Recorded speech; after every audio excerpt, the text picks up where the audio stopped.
Welcome to this, the 9th of these In Conversations about Paths to Utopia here at King's.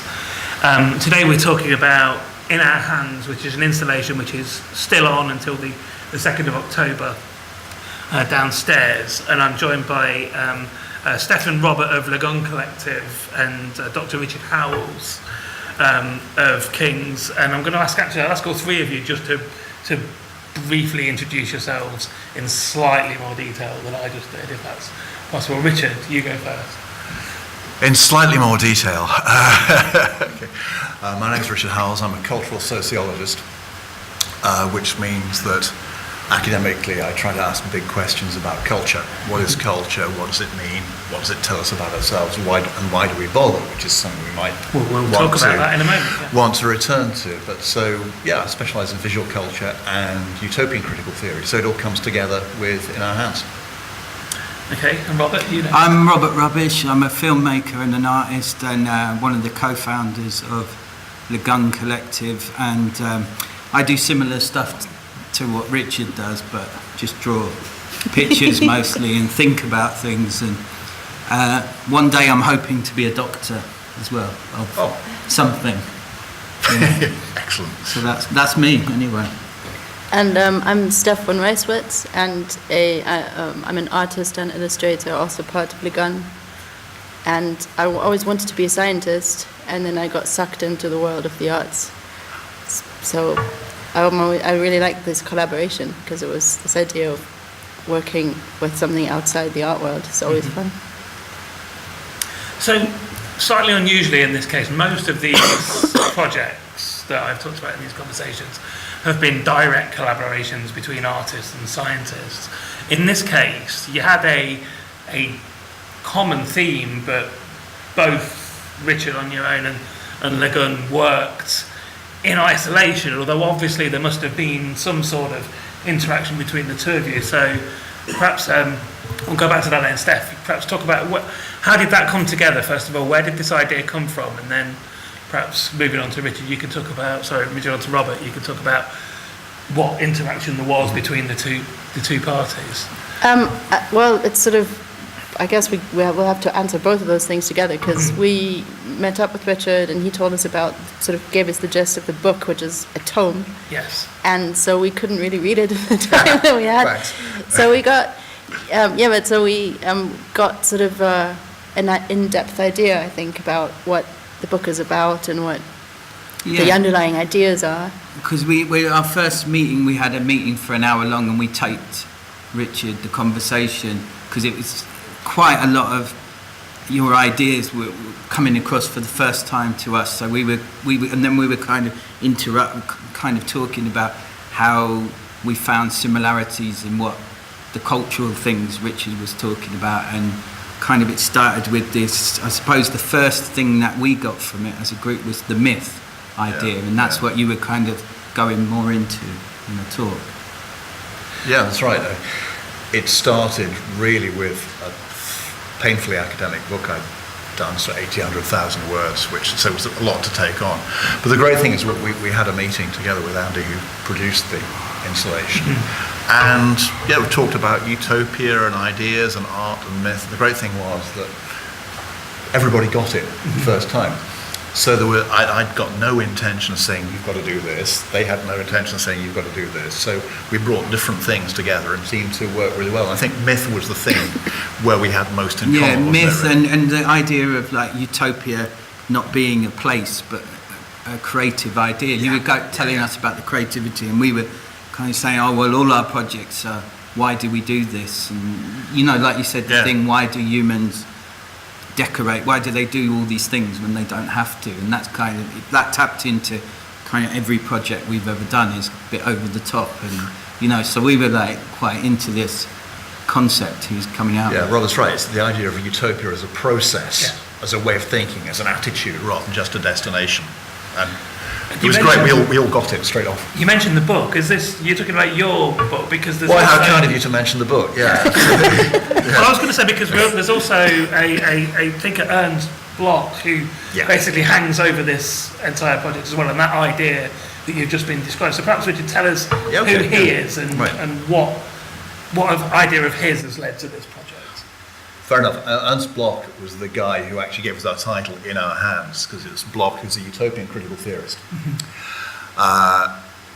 said famously, life has been put into our hands. Well, how did he get there? Bloch thought that life could and should be better than it already is. And he said that, but we've already got ideas of how life could be better. Let's look at art, let's look at culture, let's look at theatre, painting, fairy stories, stamp collecting, circuses. And in all these things, life tends to be better or make more sense than it does in reality.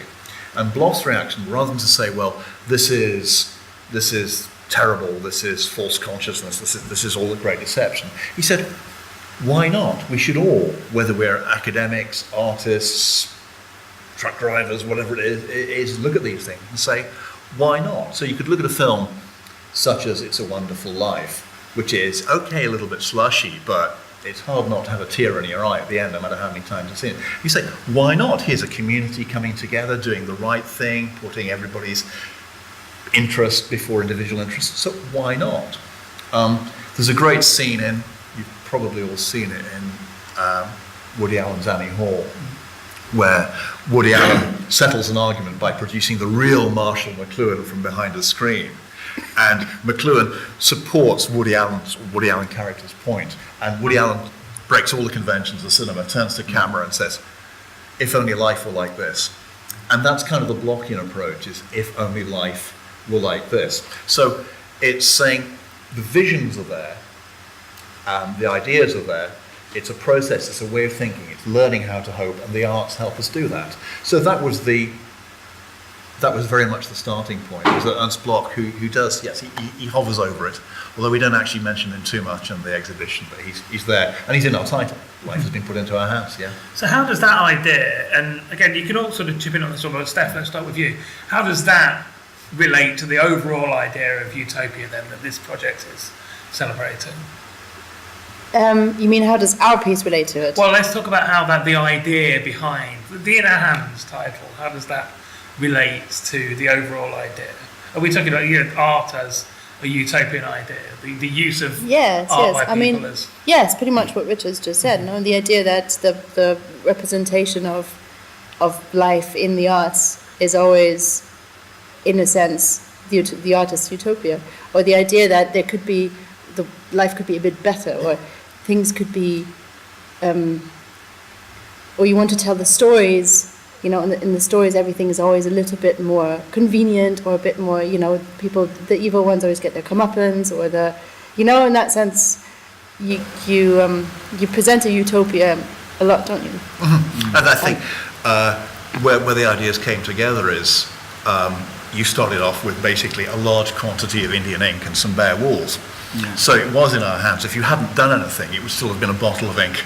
Well, in your case, a large container of ink, and some bare walls. And so the idea was that it was in our hands to make something out of nothing. Yeah, and I mean, a lot of the stuff that you talked about when we had a meeting with you about the idea of utopia being the creative process, being this place in someone's mind, or an artist's mind, or a writer, or a musician, or whoever, and how it was perfect. But then when humans tried to create utopian vision, cities or cultures or ideas, it becomes the hierarchy gets involved, or something happens that it's not utopian. Maybe life isn't perfect. Yeah. That's the problem.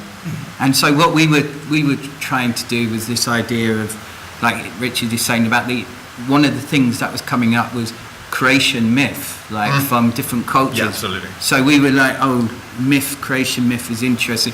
How are we going to evolve that around something? And so we started riffing as a group, and it was like, black ink is our liquid of creation. Mm-hmm. So we started then making myths around that by taking influence from what Richard had talked about, which was like Native American Indian myth, African myth, also. And then we'd take all these myths and cut them up in like the Dada sort of technique, like William Burroughs used as well, and then we'd kind of create these new myths. And so, like as Richard said, when we got into the room, it was just a blank room, but we had made this, what you call the big thing, I can know.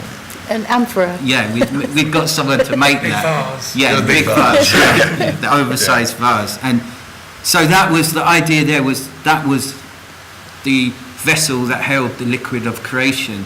And then through all this kind of what we really picked up on was this idea of creating something through these modern kind of cut-up myths. And But also the idea of the liquid of creation being the potential of it, so the potential for this utopia, and then mixing that up with the idea of worshipping the gods, because we were talking about a lot of different sort of gods in creation myths, and so this idea of a place of worship of the creative potential in a way that is contained in the liquid of creation in the amphora.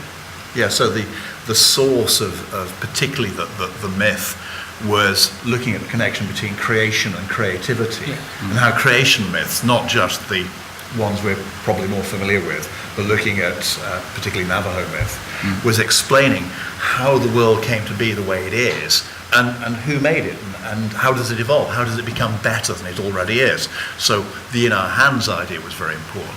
But the other thing that the gun really picked out with the mythical characters was the way myth works, referencing clearly Levi Strauss's work here.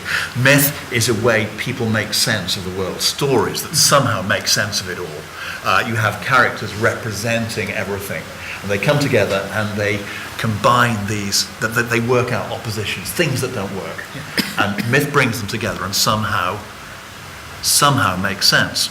And part of the way it makes sense is the mythical characters, of course, chaos, like the Navajo coyote, but also the idea, the Navajo call it Hojan, the ultimate state is one of balance and contentment and form, harmony, aesthetics, and all the rest of it. So myth was a very, very important part of that. So putting it together, we were both making and sort of explaining, but in a visual rather than a verbal way. So you're getting verbals tonight. Well, we're going to come back to Lidon's installation in a while. I want to talk about both, and I said inevitably, because of the way that the two installations were put together, we'll talk about them separately, although I do want both of you to chip in and comment on either's when it's relevant. We'll talk about Richard's first. Before we do, can you guys just mention, because it's a collective, there's more people involved who aren't here tonight, so just mention the other people that were involved in the project. There's another member of Lidon working with us, Neil Fox, but he can't be here tonight.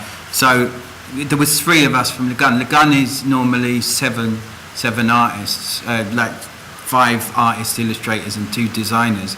And so we work together. Sometimes when we make our magazine or a bigger exhibition, we all work together. Sometimes it's the 5 of us. And this was down to, like, we call it a 3-piece. We were like power trio, and that was like that's the least amount of us that will work on the project, because then it's not really a Lidon thing, it needs an individual. Yeah. And we can stare down the camera and say hello, Neil. I know. Hiya. Well, he was supposed to be watching, but that's obviously right now. Might later on. So, Richard, we're going to talk about your installation first of all. We've got some slides of the individual pieces which we'll go through. Yeah. But just before we do, just describe in a nutshell what it is. It's not in a nutshell, but It's a big nutshell. My part of this was a separate room adjacent. It's something that puts together my ideas on the importance of form and beauty and aesthetics and harmony. Why? Because it struck me as extremely interesting that when we make something, whether it's a blanket, a vase, a jug, generally speaking, rather than just worrying about its functionality, does it keep us warm, does it hold liquid, we worry, and artists worry, about making it look good. You worry about the shape, you worry about the colours, are you going to decorate it? For instance, if you're part of the Amish community, you make quilts. They made quilts out of bits of leftover material, which is economic, and it helped keep them warm. But they went to so much trouble to make beautiful designs, to make it balancing and symmetrical, to put colours which they thought went together.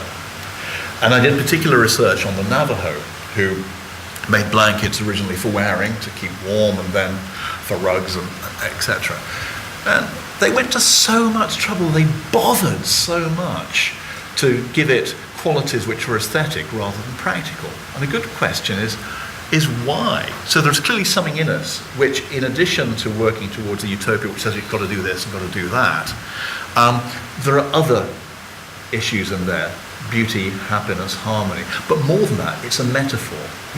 I worked a lot on weaving, the idea of weaving, particularly with the Navajo, making these wonderful rugs, despite the fact that they have to work really hard with things they haven't got, like really good quality wool and water and all the rest of it.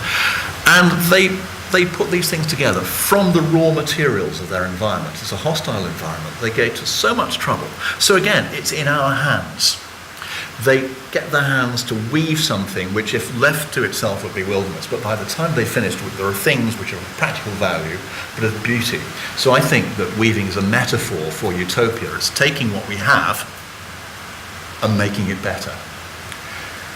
So a lot of the things I've put in my part of the exhibition there are 3 rugs, a Navajo rug, and shall we have a look at the pictures? Let's see the first rug. Well, let's start with the rug. Yeah, it is. Yeah, so this is the Navajo rug. Yeah, this is a detail of a Navajo rug made in Red Mesa, Arizona from about 1910. And you can see that somebody's gone to a lot of trouble to make it more than purely functional. There's colour, there's design. It's actually quite tricky. Those of you who know about sort of weft-faced tapestry techniques, it's very, very tricky. So it's hard to do. It's better than it needed to have been, yet it's practically useful. Yeah. But it's got these qualities about it where somebody's cared to make it wonderful. And as you mentioned, this is not like, someone who's bored and has got a lot of time on their hands because, they're rich and comfortable. They live in a harsh environment. Yeah, they've still exactly. taken the time Right. to, resources are scarce. They've still taken the time to make something that's beautiful as well as warm. Yeah, and which also is very much part of Navajo culture and makes sense within the things we're talking about, Navajo creation mythology, where creation, according to Navajo mythology, is a collaboration between humankind and the gods, but also is populated by this crazy character, the coyote, who runs around trying to bring disorder and spoil everything. And the Navajo are walking towards this idea, they call it Hojan, balance, harmony, beauty. And so it's the tension between chaos and beauty, which to me underlines myth and creativity and the aesthetic process. So what a wonderful, just image which has all this thinking, all these ideas, just in and one when piece of weaving. we were looking into Navajo and all these creation myths, like the coyote, they symbolise it with a triangle. It's like the imagery there is quite similar to some of the stuff we were looking at. It's very abstract how they show things, characters and stuff. So it was kind of, for us, it opened up our minds to the Navajo like what Richard was talking about. We would not necessarily have been looking at that before we had that chat and stuff. While we're talking about coyotes, your coyote is, I believe it's a coyote, there's various different representations, but he's wearing a kilt. Oh, that might be a crocodile. Oh, that's the crocodile. That's the crocodile in the kilt. There is a coyote in there, but I think he's naked, I think. Yeah, I think so too. Why is the crocodile wearing a kilt? Celtic spirit. It was whatever came up on the day that we were doing. But I think each one of those characters in there is like a shaman we've got from a myth. So like the crocodile man, the spider woman, the skeleton man. They all came from these. You probably know where they came from. And I think also the process that we use kind of reflects exactly what you were saying about the idea of balance and chaos. Because in a way we try to create chaos by randomizing a lot of the process, and then at the same time obviously putting it into some sort of vaguely aesthetically pleasing thing that made some sense. So creating some sort of balance with it. So although I started off particularly with Navajo because I thought it was a great meeting of the theology, the mythology, and the visual culture, a lot of the characters, the mythical characters that you picked out, they populate myths from all different sort of cultures across the world. But if you stand back far enough, they start to make some sort of sense because they tend to represent similar tensions and similar ideas. So the Navajo are a great case study. But as you found, there are all sorts of people. And to be fair, you had just a lot of fun with it as well. It was Why fun, not? yeah. Why not? Why not? So this is in the exhibition downstairs, Yeah. but also there's a couple of rugs been made in a similar technique by artist Stella Benjamin. Yeah. Which, I mean, once you get close up to them, you can see that there's a lot more detail. But from a distance, they're both quite plain. Yeah. I thought that was an interesting contrast, considering we're talking about the fact that this has been made over elaborately, more than it needed to be. Yeah. Yes, Stella Benjamin's rugs. Stella is a wonderful textile artist living and working in Cornwall, and she uses Navajo techniques, but she's not stuck to try and reproducing Navajo rugs. And if you stand back, they look like sort of flat colour or a hint of some Mark Rothko or something like that. If you get closer, you can see she's doing very, very clever things. The detail of what the Navajo call the lazy lines, which all start to make sense. So I thought she'd be a great person to bring in as somebody who's taking the same ideas, but over 100 years later, and still making something which takes a great deal of time and trouble. The idea of metaphor, taking the raw materials of life, making them something better, but reflecting contemporary concerns. So she doesn't actually have to buy into the whole Navajo technology or design motifs to do it. And in between that, I think we've got so the other slides will help point this out. Yeah. To get from the original rug to Stella's rugs, we go through, a little bit of aesthetic theory. Well, let's go on to the next slide. Here's a self-portrait of a man who is probably insulting the audience's intelligence here to ask you to tell me who Roger Fry is. But No, not at all. Excuse me, I'm just bowing and genuflecting to the great Roger Fry. Roger Fry, British art theorist, critic and painter. He was an okay painter, but a brilliant critic and an outstanding theorist. And what Fry did was, at the start of the 20th century, was explain to people the importance of form over content in the arts. And at the time he was talking particularly about post-impressionist art, because a lot of people were saying, but that's not what a proper apple or a proper wine or a proper field looks like. And he's saying, no, that's not the point. We need to look at form. In other words, the way things are rather than what they show. So the idea of a good painting was something like a photograph that really looked like what it was supposed to. Was out of the window, and he explained why. And he was able to explain this in theory, but with reference to art from other cultures, where again it was the way it was the form, it's the balance, the harmony, the aesthetic elements of design which were more important. And so I started putting Fry and Block together, saying, well, it's a process, isn't it? It's putting things together, lining them up in a way that just somehow seems to work. And that's utopian, when you think, that works better there, that works better there. Things that artists know almost intuitively, but critics have to explain, particularly to a skeptical public, which is saying, well, I've been to Norwich, that doesn't look like Norwich to me. So there's far more to it. So if we look at the next slide. Yeah, which is one of these artifacts. Yeah, this is one of the pieces we borrowed from the Courthauld Institute of Art. They were extremely generous with lending us things, so thank you, Courthauld. This was it's an African tribal dancing mask collected by Roger Fry. One of the things Fry did was say, this great thing, this idea of form, is something which is common to all good works of art, no matter which culture or when they were made. And he argued in some of his writing that African sculpture and mask actually probably had a better sense of form than many 20th century European North American pieces. So he put his money where his mouth was and spent a great deal of money in collecting this sort of thing. Again, we don't say, well, it doesn't look quite like a real person, does it? But he's much more interested in, well, all the things you can see. And from time to time, this is on show at the Courthauld, and explains how Fry got where he was, putting from what was at the time dismissed as primitive, but he argued, I think persuasively, was extremely sophisticated. And there's a bowl as well. There's a bowl as well. Something about that bowl. Yeah, the bowl was another piece Fry collected. He goes into raptures about its three-dimensional sophistication and all the rest of it. Oh, sorry, the bowl. There's the African bowl, the wooden one, and there's also the ceramic one, which is made much later. That's the one you're talking about. No, I'm talking about the ceramic. I'm talking about the African one. Yeah. Yeah. Well, the African one is you have to sort of walk around it to get it. He does later a plate which is Amiga Workshops, but maybe I'll talk about that in a minute. But again, it was another really good example of how there was more to something than its sheer function. Yeah. but that form wasn't something which was only understood by 20th century European post-impressionists, that anonymous sculptors in Africa had been getting this for years without art theory, imagine. But that doesn't mean it isn't there, because it is. And so the next slide is a painting of Fry's. Yeah, absolutely. Yeah, that's a Roger Fry still life. And he liked to paint in line with his theories. And you'll probably recognise this as being pretty typical of post-impressionist art, so not stunningly realistic.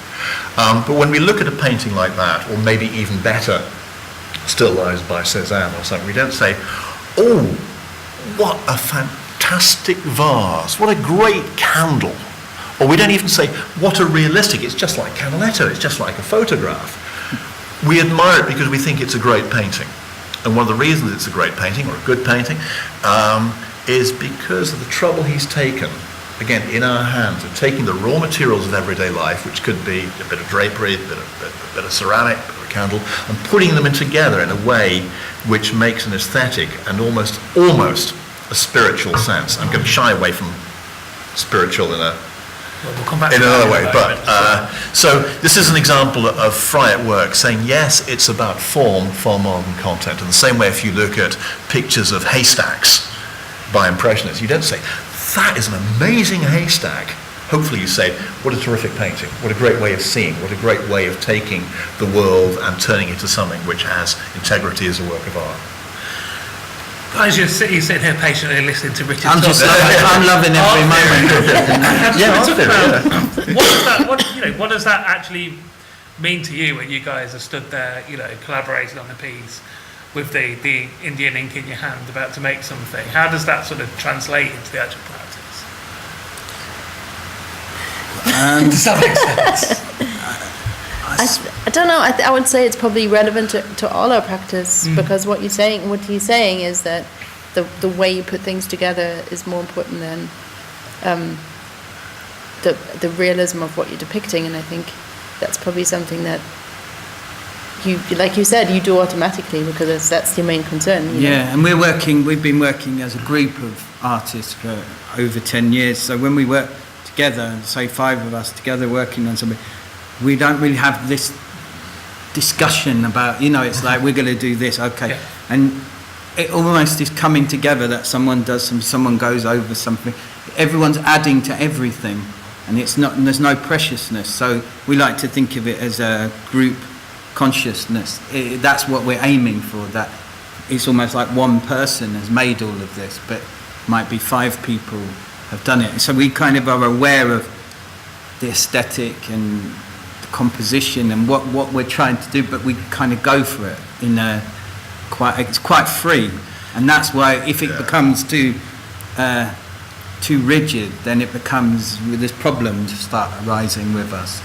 I was going to ask about this later on, but we may as well do it now as you've raised it. So how did is that something that had to develop, or when you started as a collective, were you sort of on the same wavelength, or is this something that has developed over various pieces of work, the fact that you can all work as like what you talked about as one consciousness? I think it developed in the sense that we were working just together, and we started making pictures together to decorate a party that we were trying to raise some money for our magazine, and it was the cheapest way to decorate something with the Indian ink. And then we started to think, you could take this somewhere, so we started to work with lots of people, and then gradually less and less, and we kind of have done all sorts of scale of stuff, and then also taken it into 3D. And so 3D objects. But to answer your question, probably it's like a chicken and egg situation. I'd imagine, because I think the collective it's come out of the magazine really, but then the collective as an art collective only exists because it happened to work so well, I guess. The working together, and also it's quite joyous. It's quite like it's a very fun thing to do, and this idea of working together on a without even needing to talk about it, and without even needing to. It's like we all sort of have this vision, like a vague vision that we all work towards, which goes back to the idea of utopia.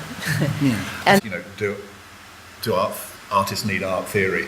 It is a great one. I mean, you probably all held the gag, you know, an artist needs art theory like a bird needs ornithology. It can still fly. And maybe Roger Fry might have been a better painter if he hadn't got so much art theory. On the other hand, I mean, I know these people well enough to know that you don't work in a complete vacuum. I mean, say, Royal College of Art doesn't just say, well, here are the paints, get on with it. So it's part of it, but you're doing something which can't really be put entirely into words, which is why you do it. Am I right? Yeah, no, totally. And I think the thing with what we're doing comes from, like Richie said, comes from a rich background. Like, we were influenced by the 60s underground comic artists, some for instance Zap Comics and all this, where they were jamming together, but that comes from lots of collaborative artwork where people were working together. But there's a lot of influences in our work which when we do something, we're referencing like a classic. We sometimes reference classical paintings or photographs, or, you know, so we're always looking at visual things to get ideas. It's just, we'll go to the last slide, one more slide of Richard's installation, and it brings us back to the rug, which was the first slide. But this is also Fry. This is a rug, a design for a rug of the.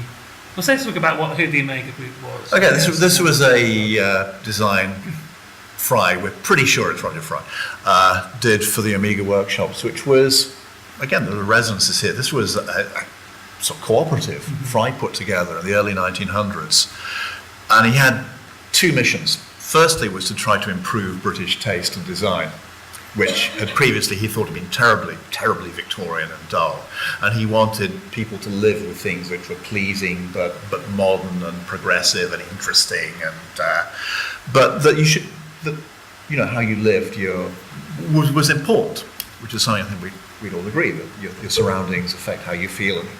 So that was part of his mission. This tied in with his welcoming of post-impressionism and French art and all the rest of it. But at the same time, through the Omega workshops, he got a group of practicing fine artists together who, like a lot of artists, were quite happy with an extra income stream. And so he had a deal with them where they could work so many days a week at the Omega workshops and get paid a daily rate. And this would provide designs for Omega, but at the same time enable the artists to get onto the work which actually they probably found a bit more interesting. Which was their own painting and design. So this was a design which Fry put together, possibly in collaboration with some of the others, but I think it was mostly Roger Fry. And again, working on this idea of rugs, coming back to my idea of weaving the raw materials of life, making something which wouldn't have been there if you hadn't bothered. But where, again, he's obviously concerned there with two things, is firstly making it look aesthetically pleasing and balanced by his use of colour and design and hatching and all those things. But secondly, it's non-representative. He doesn't think a good rug is something with a picture on it, something you recognise. And this is something which the Navajo have recognised, and which much, say for example, Turkish, Iranian rugs have recognised, and we can go right away. Amish, again, tends not to be things put together, but it's not representative. So it brings us again together, these ideas. I like to weave ideas together. So it's bringing the Navajo, Stella Benjamin, Roger Fry, art theory, myth all together with a design for a rug, which is fabulous in its own right. But again, the idea is it's in our hands. We'll move on to Lidon's installation, and we have a video of it which we'll show first of all, or a short video trailer, I guess we could describe it as.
Before we talk about what was going on there, you've sort of dropped little details through the conversation already, but both of you say something again about Lidon Collective, when it formed, and something about the magazine as well. Well, we formed in sort of initially 2003 at the Royal College, and we made our first magazine in 2004. We've made 5 magazines since. It's kind of sporadic when it comes out, but we've kind of developed more into sort of an art collective than just a magazine and doing little shows. And like Steph said earlier, 3D drawing, maybe you could... So when the magazine is a narrative illustration magazine, which back then didn't exist. And so it was like, the idea was that it would be a showcase for visual, I guess, for illustration, but for maybe more edgy illustration, because at the time the only illustration press there was really was very tedious and quite twee, and so it was like a reaction against that, more in the older spirit of maybe I think what influenced us probably would be things like French satirical magazines, you know, from the turn of the 20th century, or what you said, sort of 60s comics like that, and so on. Yeah, and sort of countercultural. There was a kind of that DIY element, but a bit more produced. If that makes any sense. Yeah, so the production is nice, but then when you open it up, it sort of punches you in the, it's sort of quite, So anyway, so then for all the launches of each issue, we made an exhibition, and then I think the second issue, as part of the exhibition, we painted out an entire room with life-size characters, and then we painted the ceiling and the sort of, just everything, with the help of, I think, maybe 30 people over 3 weeks.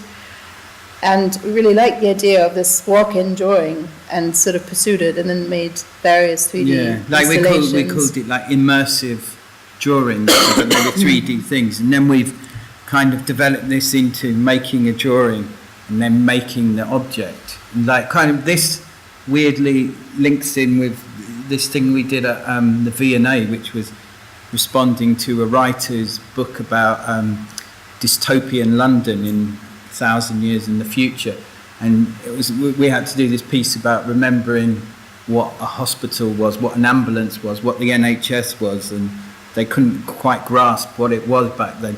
And so we used all these elements, like, which is quite funny, like shamans and medicine. The history of medicine was all in this piece, but it was all kind of messed up. And so we took influence from what was it? It was a medicine man that Billy had pictures of. Do you remember where it's from? I think it was, I can't actually remember. I think it was a Eskimo, Inuit, I forget which is the right word. Eskimo, Inuit, it's one of them. Inuit. So, because I thought it was one and then it was the other, and then it was, but anyway, so it was that, and then it was a chariot, like a Roman chariot, and the whole thing was pulled by a team of urban foxes. So it was quite this maybe postmodern idea. Yeah, like myth, but it just made me think of like this and that, very similarly collected. Yeah, and this is a similar installation in that you've already explained. You took a myth. So downstairs in the installation there is this big amphora vase, taller than a huge human being, and then all of the walls are painted. There's also sound. So what's that? Who is that composed for? I made that. Robert made that sound. Yeah, just with an Indian drone box. Do you know like they play the sitar with it? So I just twiddled. I'm not a musician, so it was just like we needed something, so I made that music. It's just loads of delay in this thing, so it's just kind of. We thought it went quite well with the atmosphere that we wanted to create. So in the video, we saw that somebody, I'm not presuming it was you guys, was dressed up as some of the sort of mythical characters, the spider lady and the crocodile, and you've got. They're like wands or but they're paintbrushes. Wands, that's a better. Yeah, they've got like mythical characters on them, but also paint ritual tools. We thought which are also on display down in the and there are bottles. Yeah, the ink is the big vase is supposed to house the ink of creation, the liquid of creation, and then the little bottles have that in, and it's kind of, it was almost like, because King's College was saying, oh, do you want this wooded out, the display cabinet, or do you want it in there? And there was this big debate, and they said it's better to keep it there. So we just incorporated that there were some artifacts. So it sort of relates to what Rich, Absolutely. we're making like, we're displaying It shows that something. it's made. Yeah, and It it's didn't just happen. yeah, and it's giving it here it's being displayed in a museum setting, and it's part of this, artifacts of this thing. It was great to walk in during the installation when they said, okay, you can have the room now. So I'd been busy borrowing and collecting artifacts and paintings and things together. And eventually they said, oh, they're in. But be careful, there's a lot of ink about.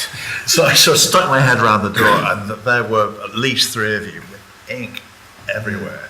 But to see this whole thing emerging, to see it as a process emerging from blank walls and a pot of ink was fantastic.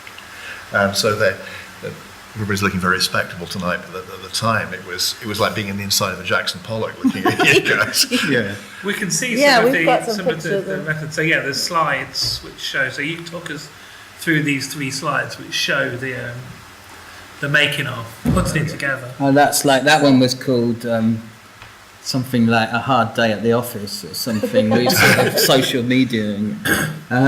Yeah, that's just maybe on the Friday when we'd thought, oh, we've got a weekend off, so we documented ourselves in there. Yeah, but you can see how it sort of came together in bits. And also there you can see Neil Fox.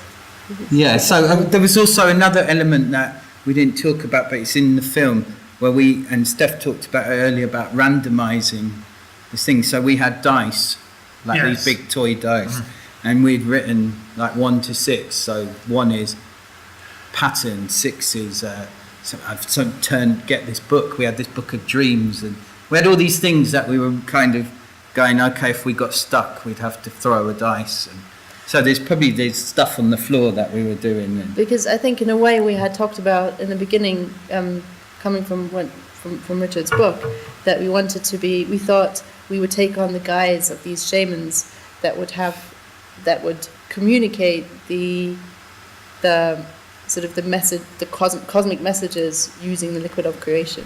And in order to subvert ourselves and just that's why we randomized a lot of it, to subvert our own sort of ideas so we wouldn't overthink it. So it wouldn't so much come from us, but it would come out of the cosmos, so to speak. And we're very into the cosmic egg. We still don't really know what it is, but it keeps coming up in all of these myths. So there's a lot of these cosmic eggs in there. Well, perhaps the focus point of the room is there's a baby, which is, supposedly in utero, but it's in a brain rather than a womb. Oh, yeah, up in the wall. You'd better remember it doing it, so I won't bother asking. I was on acid when I done that whether one. there was any particular significance to that. Yeah, and I don't know, I think we just had to make a centralised image. And when we were like, oh, what are we going to do? And then probably had some discussion. We did have some reasoning. I just unfortunately can't remember it, which is very unprofessional. But no, but it's fair enough. Yeah, because absolutely. You do it in the same way that I've written, about to what extent you can explain Navajo rug making by psychoanalytic theory. Yeah. Saying, Lacan says this, or Zizek says that, Freud, and all that. Of course, they're not sitting there reading Zizek. They just do it, but not in a naive way, but just through a sort of cultural tradition. Well, this would work, and there's a degree of spontaneity and drawing upon sort of cultural tropes and all the rest of it. So it doesn't have to be conscious and cerebral. And that was one of the things we're trying to put together. And it's all informed by myth. We liked, remember after the talk, was it interpsychic tension? Oh, It was yeah. a big thing that we were both like, whoa, and Neil, we were like, what is that? You kept talking. We liked some of the language that Richard was coming out with. It's the name of my new band. You've called your band Interpsychic Tension. Yeah, right. Absolutely. Such a strong name. Yeah, there you go.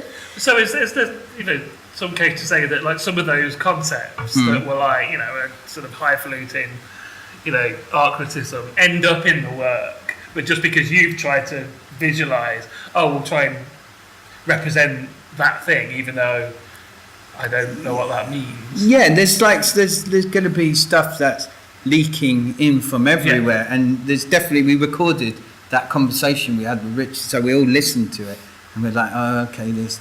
And then, like, when we started cutting up the myths, we started to understand that a lot of cultures were saying that things happened with explosion, or from the sky something happened, then it went to earth, then it goes to the primeval, or the, you know, the underworld, or the sea. And we started to realise, like, if you went closely look at what we did, there's layers to it. So there's like the underneath is like, you know, the kind of depths of the sea, or the subconscious. You know, there's things in there that we kept referencing throughout all of the work, but they may just look quite some of them are quite playful. Yeah. You know, so that, you know, and there's. I like the Sasquatch particularly. Oh yeah, that's good. Yeah. Which is fair enough, because again, if you look at an abstract painting or an Amish quilt, so you don't say, what does it mean? Yeah. That's not the point. It is what it is, but that doesn't mean to say it doesn't have meaning. It just means it doesn't have a verbal, literal, here's what it is meaning, because if it did, well, you wouldn't bother to do it, would you? Like, there's one example in there where we sat in that canteen and we were just cutting up like these myths, and one is like, I don't know, it said like the cosmic egg hatched the dark dream, the most beautiful woman in the pike's mouth, something happened. And we were like, well, this, you know, it's 3 lines. And we just created this thing with Kim, what's her name, Kardashian face. And then we were thinking, she's like a myth, a modern day, you know. It was quite weird. We started to think how there are there's these people in celebrity culture that are quite, it's almost like mythical, their lives, but in the most rubbish sort of way. So she's in there somewhere. So there's kind of everything's absolutely in there. Right. Yeah, absolutely right. One of the points I was trying to make in my writing and everything we've got together is the idea that everything is still mythic. We're still a mythical society. Myth isn't just societies from a long time ago or a long way away. We still think in terms of myth, whether it's Marilyn Monroe, whether it's Kim Kardashian, symbols, figures which play out human concerns. They give us a concrete representation to abstract ideas and help make sense of it. They're almost like sort of puppets that do the acting out. And popular culture is still a mythical form. I mean, some of the other things I've written about, say, for instance, the Titanic, historically irrelevant, mythically, a fantastic reworking of myths of hubris and nemesis, which makes sense of something that didn't make sense. Oh, you tell the story, and that makes sense of it.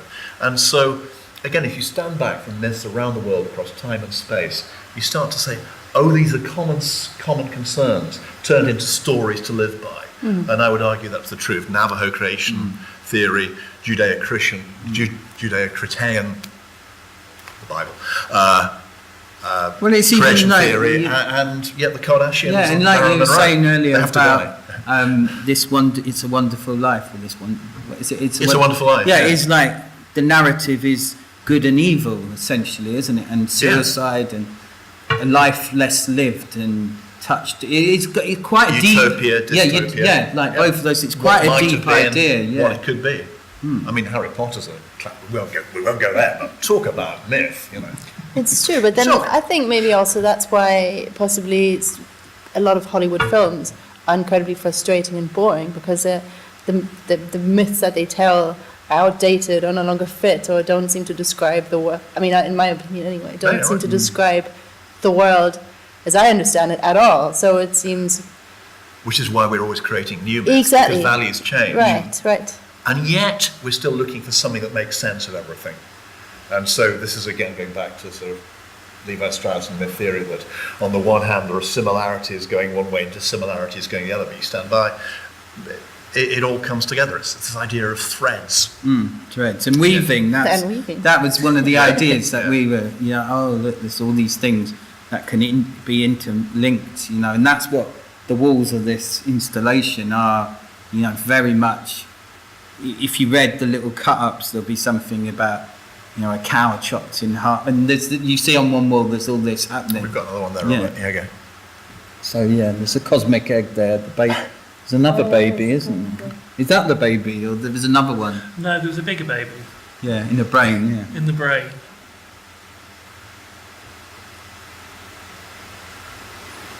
We're all just admiring. Yeah, I was just thinking, like, what is that? Yeah. Is that the third slide or the second slide?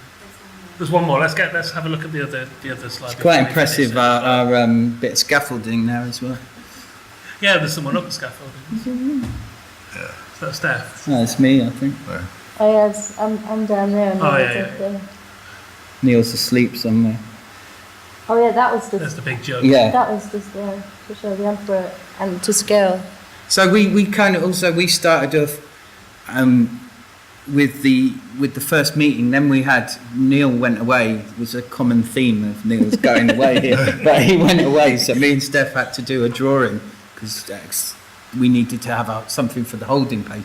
So he just made that sort of the big vase, and then Neil was out one night socialising with some people, and he met a handyman in a swimming pool or something. I'm going to create the myth, but I think it was in a swimming pool, wasn't it? I think it was. Yeah. Yes, ma'am. In a super basement. Are they called super basements? These, you know, people Oh, like dig. rich people have. Yeah, yeah, They dig yeah. a big Iceberg extension process. underground. Yeah. So You he mean when met, they tanked Yeah. the building? he met this guy. An and 8-car garage underground or something. that's kind of the way Neil mixes in these circles. So he was in this swimming pool in a super basement, and he met a handyman, and he said, the guy. Nobody wasn't his swimming pool. Yeah, the guy said, "Look, here's my card." And Neil was like, "Yeah, cool." And then they had this chat, and he said, "I want someone to make this giant vase." And the guy was like, "Yeah, I'll do it." And so he found this guy randomly, and then this guy just made this thing for us. Yeah, he's a genius because it had to come apart. Yeah, so it's quite complicated because it's had to get through doors and it had to come apart, and so it was a good chance meeting, if you believe in chance. Discussed. Anyway. We get an idea of it from the pictures. Yeah, the but scale. The joy is, encourage everybody Yeah. to actually go in there because you are surrounded by it. It is immersive, isn't it? Yeah, yeah. Because it's not only the four walls, but the projections on the top. Oh yeah, and the sound. coming out of Yeah. it as a projection. Yeah, so as I mentioned, the exhibition is on until the 2nd of October, so if you've not seen it yet, you really should get down and see both rooms. And I think that's where we're going to have to leave it. I'm aware that we've started a bit late as well, but I do want to leave a little bit of time to see if we've got any questions from the audience before we finish. So does anybody want to ask the panel anything? Anybody? One question over there? Can you talk a bit more about your process of using dice to create the artwork? Like, did you kind of write down what? Yeah, we had 2 dice and 2 lists. So one list, I think, just had symbols. Oh, because there was an edge. Yeah, you cut in one of the slides. There's a border around the room, which has like a pattern, triangular pattern. That's the idea again of chaos and balance. Yeah. So we had this pattern, and then we had a dice for that and a list for that, and then it would say, paint the next triangle painted black, leave it white. Get get something. No, I think one was cosmic. Yeah, cosmic And then pattern, one was triangle. pattern, and one was triangles. And then for the walls, we had sort of divided them into diamond shapes. And again, to have the idea of the balance of having an underlying pattern in the chaos. And then there was, It was stuff I like forget what with it was, that but one. we I had think, different books and yeah, things. it had with, like go different to tools pick look a at. page of the dream book, and you had to kind of Yeah, open interpret it, something. and then just the first thing you see, you had to draw that, or I think, I forget what And it was. it was like referencing things we had. I can't remember, to tell you the truth. But so the idea behind it as well was when we get to a certain point, we get quite tired and we get quite like, you're doing this, you've been doing it all day. So it was to shake it up a bit, and it was because we're constantly moving around. We're doing all these things that when we do workshops, we teach the students how to do. So we had to do it ourselves, and we were like using that process. So the dice was just to stir it up a bit. And I think it was also because that's also another connection in a way to what Richard had told us about the innate urge to decorate things and the innate urge to want to make things, with your hands, to sort of improve something. And so we wanted to keep the instant response to the so if we knew we had to fill a shape with something, we wanted to not overthink it or anything, but just have a direct follow this urge to make something. I think this idea of order and chaos is really important to the whole thing. So the dice deliberately means you can't become too ordered. There's a great Navajo story. Can I tell a Navajo story? There's a great Navajo story, creation story about they were planning how the stars were going to look, and they're laying out the design for the stars, the actual stars, on a blanket with bits of mica, which they're putting in a beautiful symmetrical pattern. And then the coyote character comes along, and the coyote character is sowing chaos and disorder. So he flips the blanket up like that, and that's why the stars are how they are, in an apparently random pattern, because he's sowed chaos and disorder, and the role of culture is then to try and recreate some sort of order out of the chaos, and that's where creativity lies. Do we have any other questions? I have a question for Professor Howells. I think it's interesting, this whole thing about Roger Fry and how he's trying to improve the aesthetic identity of Britain. And I thought maybe just offhand that maybe, looking at William Morris, there was some of the same themes there. I was just curious if there was there any kind of connection, aesthetic or personal or not between them. Yes, that's a very good point. William Morris and that whole movement similarly were trying to improve British taste, but to respect the idea of craftsmanship, the small unit as opposed to the big unit. So although they were working separately, you can't think of the Amiga workshops without thinking to an extent of the whole arts and crafts movement. So very much together. I just think that Roger Fry was a lot more art theoretical about it. William Morris probably more political about it. But again, if we're pulling threads together, it'll make sense. Yeah. He's consumer-oriented too. Sorry? He's consumer-oriented too. Oh yeah, absolutely. Yeah, they both needed to sell. But if you can improve British taste at the same time, why not? Did the Amiga workshop do wallpaper? The Bloomsburys themselves did some wallpaper. They certainly did fabrics. But I have to admit the Amiga workshops was not a great commercial success. But that's an entire story for another night. They deserve to do better. Okay, well, we'll draw it to a close there. I've been Neil Denny of Little Atoms Reddish. I forgot to say that at the beginning, which I probably should have done. And finally, if you would all show your appreciation for Richard, Robert and Steph, thanks all for coming. Thank you.